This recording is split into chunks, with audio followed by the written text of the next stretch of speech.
A CIF também ajuda no conhecimento dos fatores determinantes dos problemas de saúde.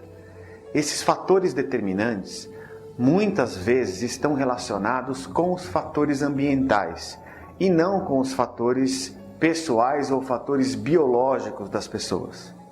Assim, o desenvolvimento de um problema de saúde pode começar pelo ambiente.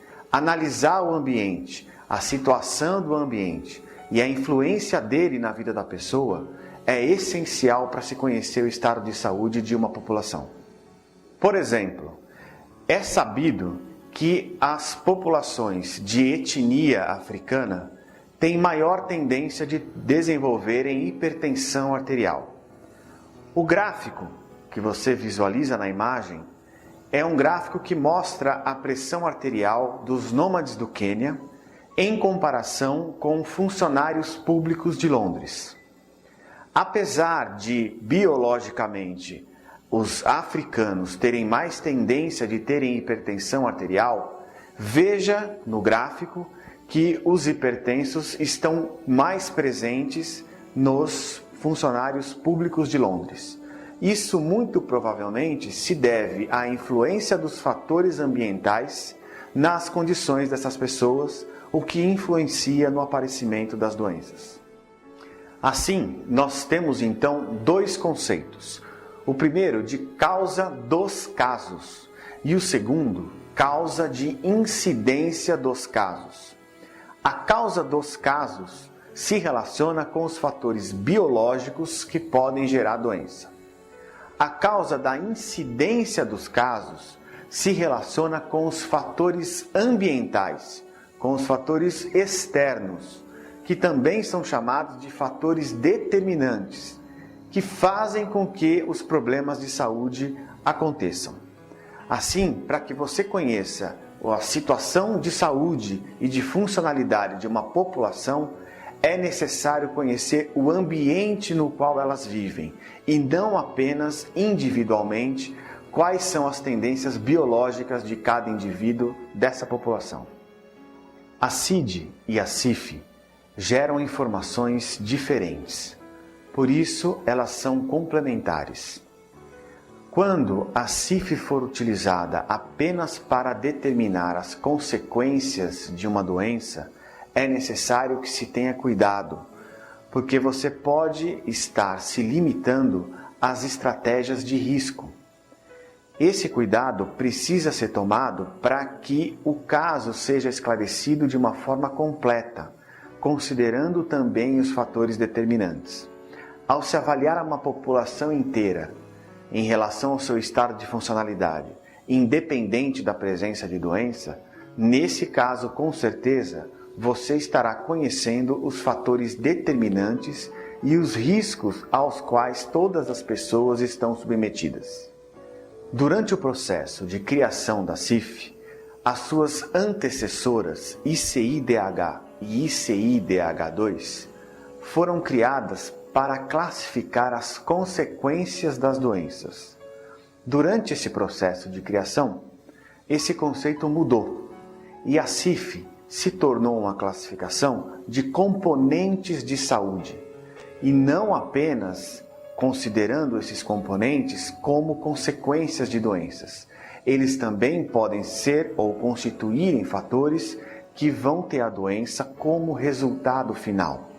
É necessário que você classifique a situação de uma pessoa considerando todos os fatores que envolvem a vida dela. A CIF foi adotada oficialmente pela Organização Mundial da Saúde no ano de 2001 por meio de uma resolução, a Resolução 54.21. Essa resolução foi publicada na 54ª Assembleia da Organização Mundial da Saúde.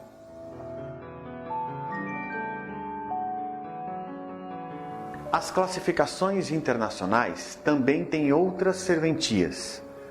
A CID e a CIF também são usadas para a padronização da nomenclatura. Enquanto a CID ajuda na padronização da nomenclatura sobre doenças, a CIF determina a nomenclatura para a funcionalidade humana.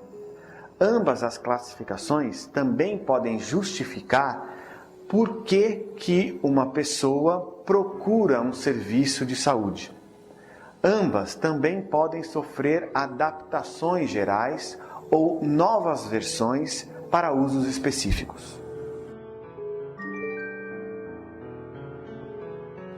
Versões da CIF em todas as línguas estão disponíveis no site da Organização Mundial da Saúde e você pode conseguir imprimir em PDF.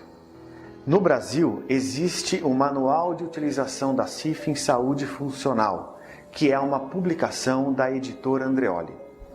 A CIF está separada em duas partes. A primeira parte sobre funcionalidade e a segunda parte sobre o contexto. A primeira parte tem 3 componentes: funções do corpo, estruturas do corpo e atividades e participação. A segunda parte tem 2 componentes: fatores ambientais e fatores pessoais. Os fatores pessoais são considerados influenciadores do desempenho das pessoas. No entanto, eles não são transformados em código. Então, na CIF você vai ter apenas a lista de categorias até fatores ambientais. Teremos as categorias de funções do corpo, de estruturas do corpo, de atividades e participação e a lista complementar de fatores ambientais. Na imagem, você pode observar os capítulos dos 2 primeiros componentes da CIF. São 8 capítulos de funções do corpo e 8 capítulos de estruturas do corpo. Identificamos as funções do corpo pela letra B, de Body, e identificamos as estruturas do corpo com a letra S, de Structure. Os capítulos são precedidos dessas letras. Assim nós temos de B1 a B8, que significa capítulo 1 ao capítulo 8 de funções do corpo, e S1 a S8, capítulo 1 ao capítulo 8 de estruturas do corpo.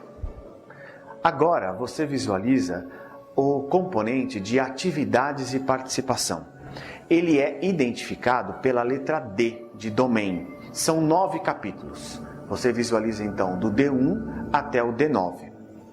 Agora você visualiza o último componente da CIF, o de fatores ambientais. São 5 capítulos. Esse componente é identificado pela letra E, de Environment. Então você visualiza de E1 até o E5.